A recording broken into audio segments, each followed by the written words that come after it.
నమో వెంకటేశాయ. ఆధ్యాత్మిక విశేషాలకు స్వాగతం. ముందుగా ప్రధానాంశాలు. శ్రీ గోవిందరాజస్వామి వారి ఆలయంలో ఘనంగా ధ్వజారోహణం. స్వామివారి బ్రహ్మోత్సవాలకు సకల లోక వాసులకు ఆహ్వానం.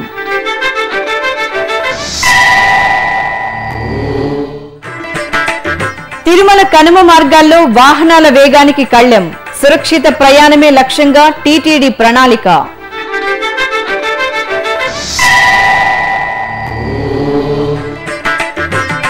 పుష్పశోభితంగా గంగమ్మ తల్లి దివ్య దర్శనం. దొరవేషంతో అమ్మవారికి భక్తుల మొక్కులు. తిరుపతిలోని శ్రీ గోవిందరాజస్వామి వారి వార్షిక బ్రహ్మోత్సవాలు ప్రారంభమయ్యాయి. ఈ ఉత్సవాల ఆరంభ సూచనగా సకల లోక వాసులను ఆహ్వానిస్తూ శనివారం ఉదయం ఆలయ ఆవరణలో ధ్వజారోహణ నిర్వహించారు. అంతకుముందు గరుడ ధ్వజపటాన్ని తిరువీధుల్లో ఊరేగించారు.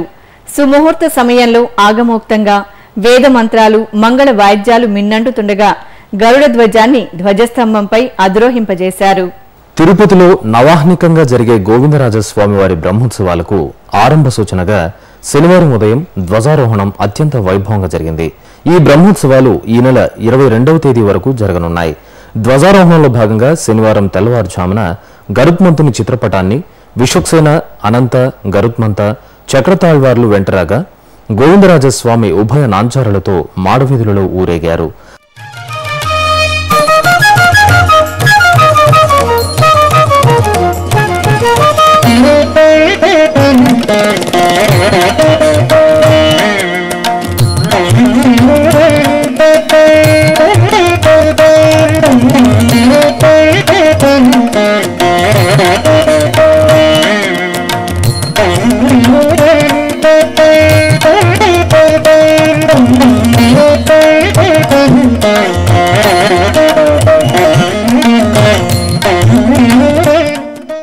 అనంతరం ధ్వజస్తంభం పైనున్న గరుత్మంతునికి వైఖానస ఆగమోక్తంగా స్నపన తిరుమంచనం నిర్వహించారు. ఆ పైన గరుత్మంతుని చిత్రపటాన్ని పూమాలకు చుట్టి సకల లోకవాసులకు ఆహ్వానం పలుకుతూ ధ్వజారోహణం చేశారు. స్వామి అమ్మవార్లకు ఆస్థానం నిర్వహించారు.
ఈ సందర్భంగా ఈవో సాంబశివరావు స్వయంగా భక్తులకు ప్రసాదాన్ని పంపిణీ చేశారు.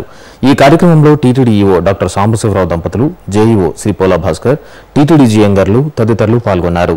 ఈ సందర్భంగా ఈవో సాంబశివరావు మాట్లాడారు. ఓం నమో వెంకటేశాయ. తిరుపతిలోని శ్రీ గోవిందరాజస్వామి వారి ఆలయంలో ఈరోజు బ్రహ్మోత్సవాలు ధ్వజారోహణంతో ప్రారంభమయ్యాయి. ఈ 9 రోజులు కూడా ప్రతిరోజు ఉదయం 7 గంటల నుంచి 8:30 వరకు, సాయంత్రం 8 గంటల నుంచి 9:30 వరకు వాహన సేవలు ఉంటాయి. ప్రతిరోజు కూడా హిందూ ధర్మ ప్రచార పరిషత్ నుంచి, దాస సాహిత్య ప్రాజెక్ట్ నుంచి కూడా అనేక సాంస్కృతిక కార్యక్రమాలు ఏర్పాటు చేయడం జరిగింది. వీటన్నిటినీ వీక్షించవలసిందిగా భక్తులకు విజ్ఞప్తి చేస్తున్నాను. ఈ కార్యక్రమానికి కావాల్సిన ఏర్పాట్లన్నింటినీ కూడా టీటీడీ చేయడం జరిగింది. కాబట్టి భక్తులందరూ కూడా పెద్ద ఎత్తున ఈ కార్యక్రమంలో పాల్గొని స్వామివారి కృపాకటాక్షాలకు పాత్రలు అవ్వాల్సిందిగా విజ్ఞప్తి చేస్తున్నాను. ఓం నమో వెంకటేశాయ. పద్మావతి శ్రీనివాసుని పరిణయోత్సవానికి తిరుమలలోని నారాయణగిరి ఉద్యానవనం ముస్తాబవుతోంది. వైభవ ప్రియుడైన శ్రీ వెంకటేశ్వర స్వామి వారికి ఏటా వైశాఖ మాసంలో 3 రోజుల పాటు పరిణయోత్సవాలను నిర్వహించడం సంప్రదాయం.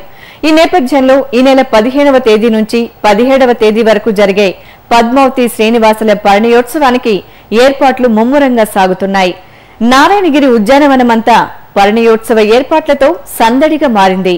ఉద్యానవనాన్ని అణువణువు శోభాయమానంగా తీర్చిదిద్దుతున్నారు. ఫల పుష్పాదులతో పరిణయోత్సవ వేదికను అద్భుతంగా తీర్చిదిద్దే పనిలో కళాకారులు నిమగ్నమై ఉన్నారు. పద్మావతి శ్రీనివాసుల పరిణయోత్సవ వేదిక ఉత్సవ శోభ ఉట్టిపడేలా బంగారు వర్ణ కాంతులీనుతోంది. ఇక గజరాజులు, విద్యుత్ దీపాలతో ఏర్పాటు చేసిన దేవతామూర్తుల ప్రతిమలు ప్రత్యేక ఆకర్షణగా కనువిందు చేయనున్నాయి. వేదికకు ఇరువైపులా భక్తుల సౌకర్యార్థం చలువ పందిళ్లను ఏర్పాటు చేశారు. 3 రోజుల పాటు అంగరంగ వైభవంగా నిర్వహించే పద్మావతి శ్రీనివాసుల పరిణయోత్సవానికి భక్తులు మనసారా గాంచి పునీతులవ్వాలని కోరుకుందాం.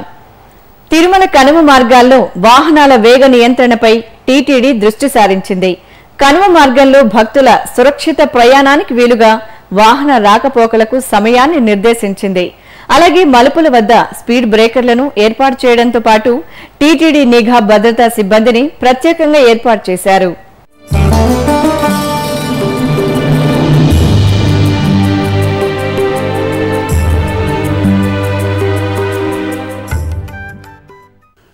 అఖిలాండకోటి బ్రహ్మాండ నాయకుడు, కలియుగ దైవం శ్రీ వెంకటేశ్వర స్వామివారిని దర్శించుకోవడానికి ప్రతి నిత్యం వేలాదిగా భక్తులు తిరుమల క్షేత్రానికి తరలి వస్తూ ఉంటారు. సుదూర ప్రాంతాల నుంచి వచ్చే భక్తులు సురక్షితంగా తిరుమల యాత్ర ముగించుకొని తమ స్వస్థలాలకు వెళ్లే విధంగా తిరుమల తిరుపతి దేవస్థానం పటిష్ట కార్యాచరణను రూపొందించింది. ఇందులో భాగంగా వాహనాల వేగాన్ని నియంత్రించేందుకు, తిరుమలకు రాకపోకలు సాగించేందుకు నిర్దేశిత సమయాన్ని ఏర్పాటు చేసింది. ఈ మేరకు తిరుపతి నుంచి తిరుమలకు వెళ్లడానికి 28 నిమిషాలు, తిరుమల నుంచి తిరుపతికి రావడానికి 40 నిమిషాల సమయాన్ని నిర్దేశించింది. నిర్దేశిత సమయంలోపు గమ్యానికి చేరుకునే వాహనాలకు జరిమానా విధించడం, మరోసారి కొండకు ఆ వాహనాన్ని అనుమతించకపోవడం తదితర చర్యలు తీసుకుంటున్నారు. అలాగే తిరుమల కనుమ మార్గంలో ప్రమాదకరమైన మలుపుల వద్ద ప్రమాదాల నివారణకు ప్రత్యేక చర్యలు తీసుకోవాలని TTD EO doctor D Sambasivarao అధికారులను ఆదేశించారు. ఈ మేరకు ముందుగా మోకాలి మెట్టు వద్ద నడకదారి భక్తులు అధిక సంఖ్యలో వస్తూ ఉండడం, ఈ ప్రాంతంలోని మలుపు వద్ద ప్రమాదాలు సంభవిస్తూ ఉండడంతో రక్షణ కంచెను ఏర్పాటు చేశారు. ఇక్కడ వాహనాల వేగ నియంత్రణను సూచిస్తూ బోర్డులను ఏర్పాటు చేశారు. అలాగే టీటీడీ భద్రతా సిబ్బంది ఈ ప్రదేశంలో యాత్రికులను ఎప్పటికప్పుడు అప్రమత్తం చేస్తూ ప్రమాదాల నివారణకు చర్యలు తీసుకుంటూ ఉన్నారు. టీటీడీ నిఘా భద్రతా విభాగంతో పాటు తిరుమల పోలీస్ యంత్రాంగం కూడా కనుమ మార్గంలో సురక్షిత ప్రయాణంపై దృష్టి సారించింది. ఇక వాహనాల వేగ నియంత్రణపై భద్రతా విభాగం పూర్తి స్థాయిలో దృష్టి సారించింది. ఇటీవల కాలంలోని అతి వేగంగా తిరిగే 1000కి పైగా వాహనాలకు జరిమానా విధించి 3 రోజులు కొండకు వెళ్లకుండా ఆంక్షలు విధించారు. అలాగే ఈ జరిమానాను కూడా పెంచాలని అధికారులు నిర్ణయించారు. మొదటి కనుమ మార్గంలోని జింకల పార్కు నుంచి అలిపిరి వరకు ప్రమాదాలు ఎక్కువగా జరుగుతున్నాయని అధికారులు గుర్తించారు. ప్రతిరోజు ఉదయం 11 గంటల నుంచి రాత్రి 7 గంటల వరకు ఈ ప్రమాదాలు ఎక్కువగా జరుగుతున్నట్లు అధికారుల పరిశీలనలో తేలింది. వాహనాలలో ఏసీలు పనిచేయడం కూడా ప్రమాదాలకు మరో కారణంగా అధికారులు గుర్తించారు. ఈ నేపథ్యంలో తిరుమలకు వెళ్లే వాహనాలను అలిపిరి టోల్గేట్ వద్ద, తిరుపతికి వచ్చే వాహనాలను జీఎన్సీ టోల్గేట్ వద్ద పరిశీలించి ఏసీలు ఆఫ్ చేయిస్తున్నారు. ప్రమాదంగా ఉన్న 41వ మలుపు నుంచి అలిపిరి వరకు ప్రత్యేకంగా స్పీడ్ బ్రేకర్లు ఏర్పాటు చేశారు. అలాగే అత్యంత ప్రమాదకరంగా ఉన్న 6 మలుపుల వద్ద టీటీడీ భద్రతా సిబ్బందిని అదనంగా నియమించి వాహనాల వేగానికి కళ్లెం వేస్తున్నారు. తిరుపతి ప్రజలు ఘనంగా జరుపుకునే గంగమ్మ జాతర భక్తులు వివిధ వేషాలతో కోలాహలంగా సాగుతోంది. రోజుకు వేషంలో భక్తులు అమ్మవారిని దర్శించుకుని మొక్కులు చెల్లించుకుంటున్నారు. ఇందులో భాగంగా శనివారం ఉదయం కైకాల వారు దొరవేషాన్ని ధరించారు. కేవలం కైకాల, చాకలి వారు మాత్రమే ఈ దొరవేషాన్ని ధరించడం ఈ జాతర ప్రత్యేకత. ఇక గంగ జాతరకు తరలివచ్చే భక్తులతో ఆలయం కిటకిటలాడుతోంది. మహిళలు ఆలయ ప్రాంగణంలో పొంగళ్లు వండి నైవేద్యంగా సమర్పిస్తున్నారు. అలాగే ఆలయంలో మూలమూర్తికి ధూపదీప నైవేద్యాలు సమర్పించి భక్తులు తమ మొక్కులు చెల్లించుకుంటున్నారు.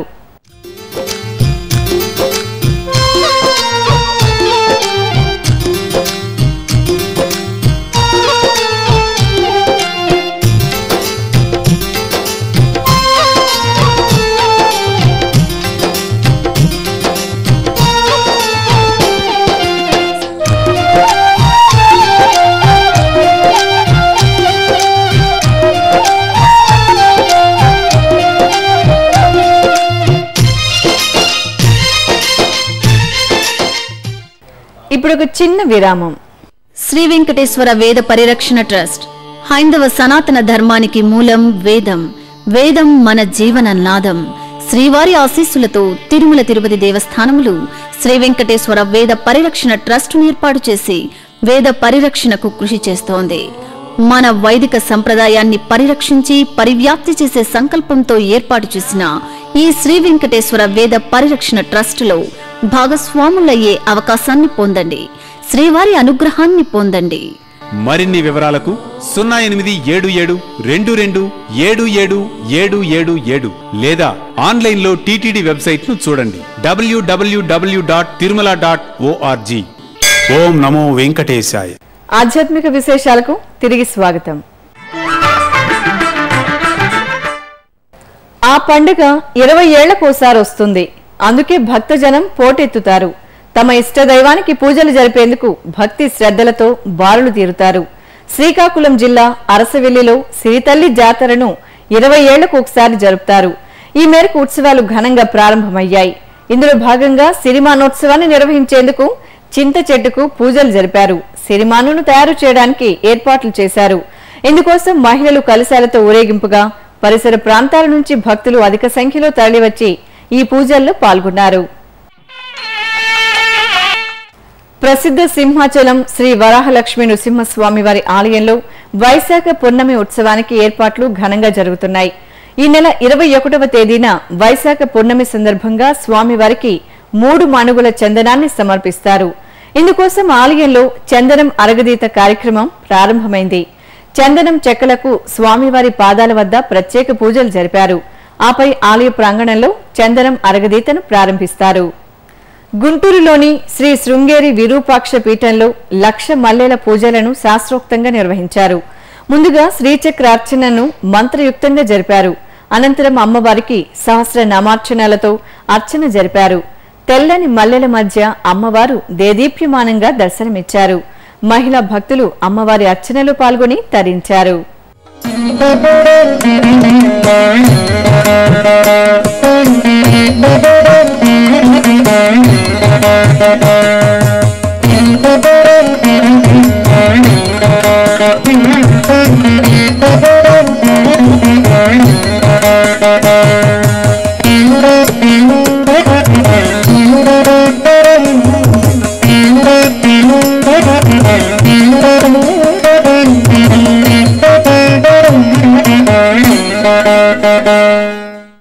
చిత్తూరు గ్రామ దేవతగా భక్తుల పూజలు అందుకుంటున్న పొన్నియమ్మకు భక్తులు పెద్ద ఎత్తున పొంగళ్లు నైవేద్యంగా సమర్పించారు.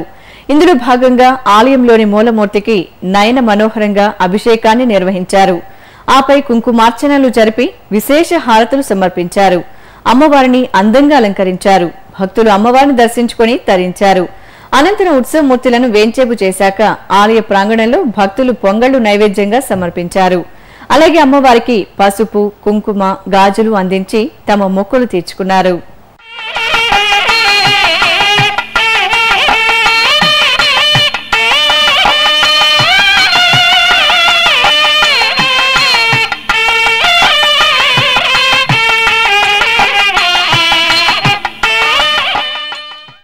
హైదరాబాద్ సంజీవరెడ్డి నగర్ శ్రీ వెంకటేశ్వర స్వామి వారి ఆలయ వార్షికోత్సవాలు ఘనంగా జరుగుతున్నాయి. ఇందులో భాగంగా శ్రీదేవి భూదేవి సమేత శ్రీ వెంకటేశ్వర స్వామి వారికి కళ్యాణోత్సవాన్ని కన్నుల పండుగ జరిపారు. భక్తుల గోవిందనామ స్మరణల నడుమ ఉత్సవమూర్తులను కళ్యాణ వేదికపై కొలువుదీర్చిన అర్చకులు తొలుత పుణ్యాహవాచనం, కంకణ ధారణ, రక్షాబంధనం, యజ్ఞోపవీత ధారణ, మాంగళ్య పూజ, మాంగళ్య ధారణ తదితరగా కళ్యాణ క్రతువులను ఆగమోక్తంగా నిర్వహించారు. భక్తుల గోవిందనామ స్మరణల నడుమ ఆద్యంతం శ్రీ వెంకటేశ్వర స్వామి వారి కళ్యాణోత్సవం వైభవంగా జరిగింది. కర్ణాటక రాష్ట్రం బళ్ళారిలో కొలువైన శ్రీ లలితాదేవి అమ్మవారి ఆలయం భక్తులతో కిటకిటలాడింది. జగజ్జనని శ్రీ లలితాదేవికి నిర్వహించిన వైశాఖ పూజల్లో భక్తులు తన్మయులై పాల్గొన్నారు. ముందుగా అమ్మవారికి శ్రీచక్రానికి లలితా సహస్రనామ సహితంగా కుంకుమార్చన చేశారు.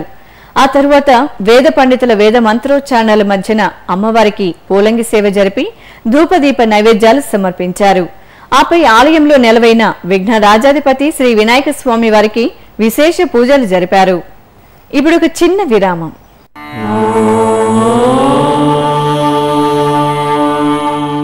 మానవ సేవే మాధవ సేవ అనే మహత్తర ఆశయంతో వికలాంగులైన వారికి ఎముకలు, కీళ్లు, వెన్నెముక సంబంధమైన గాయాలతో బాధపడే నిరుపేదలైన రోగులకు పూర్తి స్థాయిలో ఉచితంగా సేవ చేయడానికి అత్యాధునిక పరికరాలతో బర్డ్ సంస్థను స్థాపించి బర్డ్ ట్రస్ట్ ను నిర్విరామంగా నడుపుతోంది తిరుమల తిరుపతి దేవస్థానం. ఈ ట్రస్టులో మీరు పాలు పంచుకోండి. శ్రీ వెంకటేశ్వర స్వామివారి అనుగ్రహం పొందండి. Website ID www.tirumala.org. ఓం నమో వెంకటేశాయ. ఆధ్యాత్మిక విశేషాలకు తిరిగి స్వాగతం. మహానంది పుణ్యక్షేత్రంలో వెలిసిన శ్రీ గంగా కామేశ్వరి సహిత శ్రీ మహానందీశ్వర స్వామివారి ఆలయంలో వైశాఖ శుద్ధ సప్తమిని పురస్కరించుకుని గంగాదేవికి ప్రత్యేక పూజలు నిర్వహించారు. ఇందులో భాగంగా పంచామృతాభిషేకం, పసుపు, చందనం ఇత్యాది సుగంధ ద్రవ్యాలతో అభిషేకం నిర్వహించి ధూపదీప నైవేద్యాలు సమర్పించారు. అనంతరం గంగాదేవి ఉత్సవమూర్తికి నంది తీర్థంలో ప్రదోష పూజలు జరిపారు. నిజామాబాద్ జిల్లా సదాశివనగర్ మండలంలోని శ్రీ కాలభైరవ స్వామి దేవాలయంలో వైశాఖ పూజలు కనుల పండుగ నిర్వహించారు. ఈ సందర్భంగా కాలభైరవ స్వామికి 108 రకాల ఫలాలతో ప్రత్యేక పూజలు చేసి సర్వాంగ శోభితంగా అలంకరించారు. ఆపై పలు సుగంధ భరిత ద్రవ్యాలతో అభిషేకం నిర్వహించి ధూపదీప నైవేద్యాలు సమర్పించారు. అద్వైత సిద్ధాంతకర్త జగద్గురు ఆది శంకరాచార్యుల వారి జయంతి ఉత్సవాలను కేరళ రాష్ట్రం కాలడిలో ఘనంగా జరుగుతున్నాయి. ఈ సందర్భంగా శంకరాచార్యులకు విశేష అభిషేకాలు జరిపారు. ఇక తమిళనాడు రాష్ట్రం కాంచీపురంలో పలు ఆధ్యాత్మిక కార్యక్రమాలు జరిగాయి. ఆ విశేషాల సమాహారం మీకోసం. జగద్గురు ఆది శంకరాచార్యుల వారి జన్మస్థలం కేరళ రాష్ట్రం కాలడి. ఆది శంకరాచార్యుల జయంతి ఉత్సవాలను కాలడిలో కనుల పండుగ నిర్వహించారు. ఈ సందర్భంగా పలు సుగంధ భరిత ద్రవ్యాలతో శంకరాచార్యులకు అభిషేకం జరిగింది. తరువాత చక్కగా అలంకరించి ధూపదీప నైవేద్యాలు సమర్పించారు. ఆలయాల నగరంగా ప్రసిద్ధి చెందిన కాంచీపురం శంకర మఠంలో జగద్గురు శ్రీ ఆది శంకరాచార్యుల జయంతి ఉత్సవాన్ని నయన మనోహరంగా నిర్వహించారు. ప్రత్యేక పూజలు, అలంకరణలు నిర్వహించిన తరువాత స్వామివారిని రథంపై కొలువుదీర్చి తిరువీధుల్లో ఊరేగించారు. భక్తులు ఆది శంకరాచార్యులను దర్శించుకుని తరించారు. కాంచీపురంలో కొలువైన శ్రీ కుబేర వినాయక స్వామివారి ఆలయ కుంభాభిషేకం ఘనంగా జరిగింది. ఈ సందర్భంగా శ్రీ కుబేర స్వామివారికి ప్రత్యేక పూజలు నిర్వహించారు. తరువాత యాగశాలలో హోమాలు జరిపారు. అనంతరం వివిధ పవిత్ర నదుల నుంచి సేకరించిన జలాల్ని ఊరేగింపుగా ఆలయ గోపురం వద్దకు తీసుకువచ్చి మేళతాళాల మధ్యన కుంభాభిషేకం నిర్వహించారు. తరువాత ఆ పవిత్ర జలాలను భక్తులపై సంప్రోక్షణ చేశారు. వివిధ ప్రాంతాల్లో జరుగుతున్న సాంస్కృతిక కార్యక్రమాల సమాహారం కళా నీరాజనంలో వీక్షిద్దాం.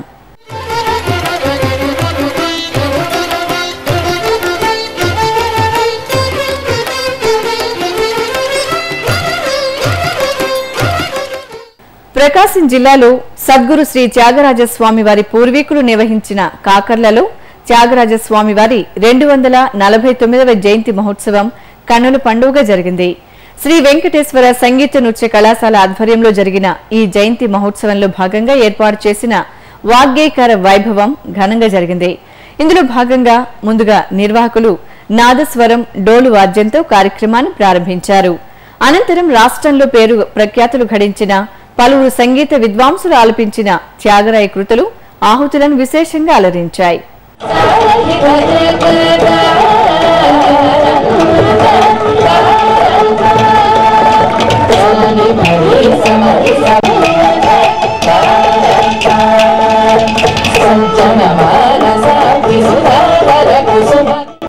తిరుమలలో శ్రీవారి దర్శనం, గదుల ఖాళీలు, వాతావరణం తదితర విశేషాలను ఇప్పుడు తిరుమల సమాచారంలో తెలుసుకుందాం. ఇప్పటిదాకా 35,500 మంది భక్తులు శ్రీవారిని దర్శించుకున్నారు. 47 కంపార్ట్మెంట్లలో భక్తులు శ్రీవారి దర్శనం కోసం వేచి ఉన్నారు. సర్వదర్శనానికి 14 గంటలు, దివ్య దర్శనానికి 10 గంటల సమయం పడుతోంది. ప్రత్యేక ప్రవేశ దర్శనం కొనసాగుతోంది. తిరుమలలో 137 గదులు ఖాళీగా ఉన్నాయి. అలిపిరి, శ్రీవారి మెట్టు మార్గాల్లో భక్తుల రాకపోకలు యథావిధిగా సాగుతున్నాయి. ఇక తిరుమల వాతావరణం గరిష్టంగా 35 డిగ్రీల సెల్సియస్, కనిష్టంగా 21 డిగ్రీల సెల్సియస్ గా నమోదైంది. ఆధ్యాత్మిక విశేషాలు ఇంతటితో సమాప్తం. తిరిగి రాత్రి 10 గంటలకు ప్రసారమయ్యే ఆధ్యాత్మిక విశేషాల్లో మళ్ళీ కలుసుకుందాం. ఓం నమో వెంకటేశాయ. you.